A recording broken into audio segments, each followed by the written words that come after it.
Salih നബി അലൈഹിസ്സലാം നാട്ടിൽ വന്നിട്ട് ജനങ്ങളെ രണ്ടാക്കിയതല്ല. സത്യം പറഞ്ഞപ്പോൾ ജനങ്ങൾ എന്തായി? രണ്ടായി. മറന്നു പോകരുത് നിങ്ങൾ ഈ ചരിത്രം. ഖുർആനിൽ ഇവിടെ മാത്രമാണ് ഈ കാര്യം പറയുന്നത്.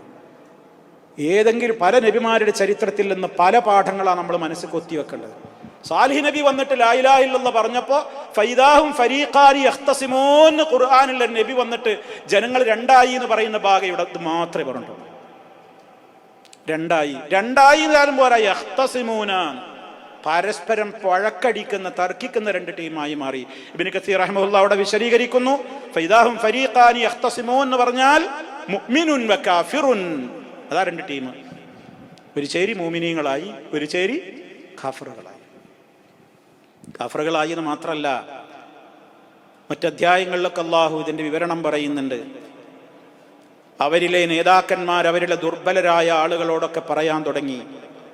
ഖാലൽ മലഉല്ലദീന ഇസ്തക്ബറൂ മിൻ ഖൗമിഹി ലില്ലദീന ഇസ്തുദ്ഇഫൂ ലിമൻ ആമന മിൻഹും വതഅലമൂന അന്ന സാലിഹൻ മുർസലും മിർ റബ്ബിഹി ഖാലൂ ഇന്നാ ബിമാ ഉർസില ബിഹി മുഅ്മിനൂൻ ഖാലൽ ലദീന ഇസ്തക്ബറൂ ഇന്നാ ബില്ലദീ ആമൻതും ബിഹി കാഫിറൂൻ. സൂറത്തുൽ അഅറാഫിൽ 75, 76. സൂറത്തുൽ അഅറാഫ്. അവിടെ എന്താ പറയുന്നത്? ഒരു ചേരിയായപ്പോൾ അവരിലെ ജനതയിലെ പ്രമാണിമാര്, അഹങ്കാരികളായ പ്രമാണിമാര് ആ നാട്ടിലെ പാവങ്ങളെ മുഴുവൻ വിളിച്ചുകൂട്ടിയിട്ട് ഭീഷണിയുടെ സ്വരത്തിൽ ചോദിച്ചു, നിങ്ങളൊക്കെ മുർസലാണെന്ന് സാലിഹിനെ അംഗീകരിക്കുക? സാലിഹ് അവന്റെ രക്ഷിതാവിങ്കൽ നിന്ന് അയക്കപ്പെട്ട മുർസലാണെന്നാണോ നിങ്ങളൊക്കെ മനസ്സിലാക്കുന്നത്? ധൈര്യസമേതം ആ പാവങ്ങൾ പറഞ്ഞു, ഖാലു ഇന്നാ ബിമാ ഉർസില ബിഹി മുഅ്മിനൂൻ. അതന്നെ, അദ്ദേഹം അയക്കപ്പെട്ട ആ സത്യമായ തൗഹീദിൽ ഞങ്ങൾ മുഅ്മിനീങ്ങൾ തന്നെയാണ്. ഏത് ചരിത്രം പ്രവാചകന്മാരുടെ അടുത്ത് പരിശോധിച്ച് നോക്കിയാലും ഒരു നബിയിലേക്ക് ആദ്യമായി ആകർഷിക്കപ്പെടുന്ന ഭൂരിഭാഗവും പാവങ്ങളായിരിക്കും എന്നാണ്. പാവങ്ങളാണ് പലപ്പോഴും സത്യത്തിലേക്ക് കടന്നു വരിക. കാരണം അവർക്ക് മുന്നും പിന്നും ചിന്തിക്കാനൊന്നുമില്ല, അവർക്ക് ഭൗതിക നേട്ടമൊന്നുമില്ല, അവർക്ക് സ്വർഗ്ഗമാണ് വേണ്ടത്.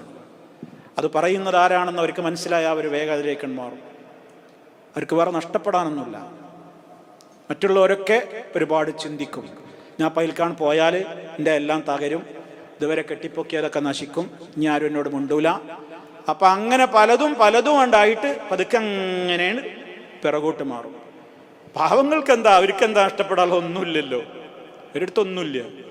അവർക്ക് സത്യം കേട്ടപ്പോൾ വേഗം അതിലേക്കാണ് ഉറച്ചു പറയാണ്. കണ്ടോ, വലിയ പ്രമാണിമാര് ചോദിച്ചപ്പോൾ അവർ പറഞ്ഞ മറുപടിയാ, ഇന്നാ ബിമാ ഉർസില ബിഹി മുഅ്മിനൂൻ, ഞങ്ങൾ വിശ്വാസികൾ തന്നെയാണ്. അപ്പൊ ഈ ധിക്കാരികൾ അവരോട് പറഞ്ഞ എന്താ അറിയോ? ഖാലല്ലദീന ഇസ്തക്ബറൂ, അഹങ്കാരികൾ തിരിച്ചവരോട് പറഞ്ഞു, ഇന്നാ ബില്ലദീ ആമൻതും ബിഹി കാഫിറൂൻ. കണ്ടോ, ഞങ്ങൾ അവനിൽ അവിശ്വസിക്കുന്നവരാണ് നല്ല പറയുന്നത്. ആ പ്രയോഗം നോക്കണം നിങ്ങൾ. ഇന്നാ ബില്ലദീ ആമൻതും ബിഹി കാഫിർ, നിങ്ങൾ ആരിൽ വിശ്വസിച്ചോ ആ ആളിൽ ഞങ്ങൾ കാഫിറാണ്. അപ്പൊ എന്താ അവരുടെ അഹങ്കാരം? അല്ലെ ഇങ്ങനെ പറഞ്ഞാൽ പോരെ, അല്ല ഞങ്ങൾ സാലിഹിൽ വിശ്വസിക്കുന്നില്ല എന്ന് പറഞ്ഞാൽ അതൊരു എരിമ്പുളി ഉണ്ടാവില്ല.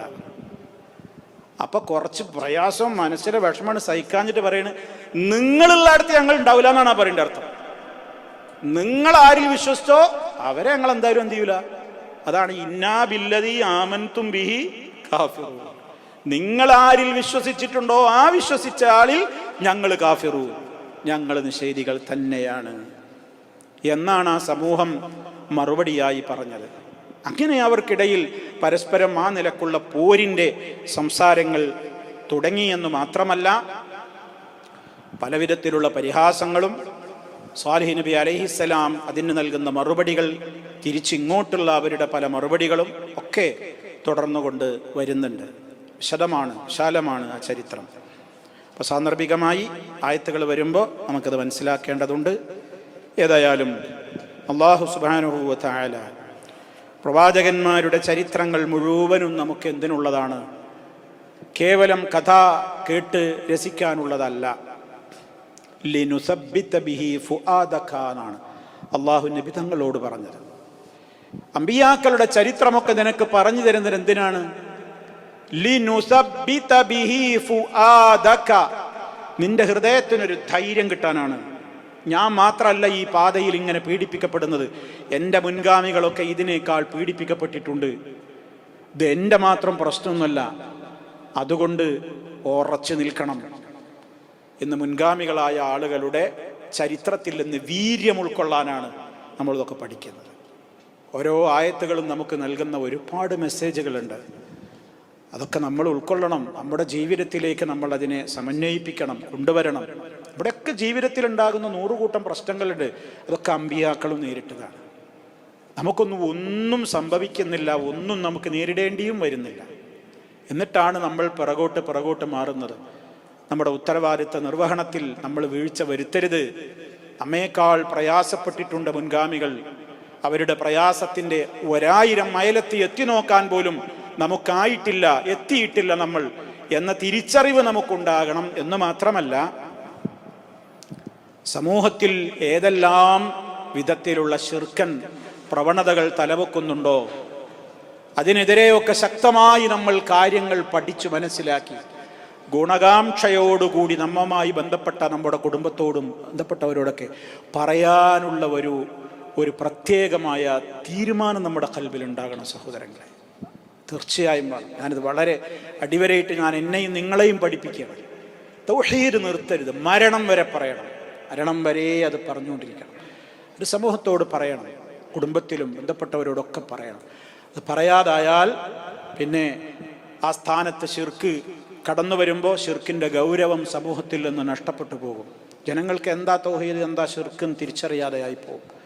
അതുകൊണ്ട് സകല അമ്പിയാക്കന്മാരും ത്യാഗം സഹിച്ചിട്ടുള്ള ഏറ്റവും പരമപ്രധാനമായ കാര്യമാണ് തൗഹീദിൻ്റെ കാര്യമെന്ന് മനസ്സിലാക്കുകയും നമ്മുടെയൊക്കെ സുരക്ഷ അതിൽ മാത്രമാണ് എന്ന് തിരിച്ചറിയുകയും അത് ജീവിതത്തിൽ പകർത്തിയവന് മാത്രമേ മരണനേരത്തെ എത്ര 1000 ആളുകൾ ചുറ്റുഭാഗത്ത് നിന്ന് ചൊല്ലിത്തന്നാലും ലാ ഇലാഹ ഇല്ലല്ലാഹ് പറയാൻ കഴിയുള്ളൂ.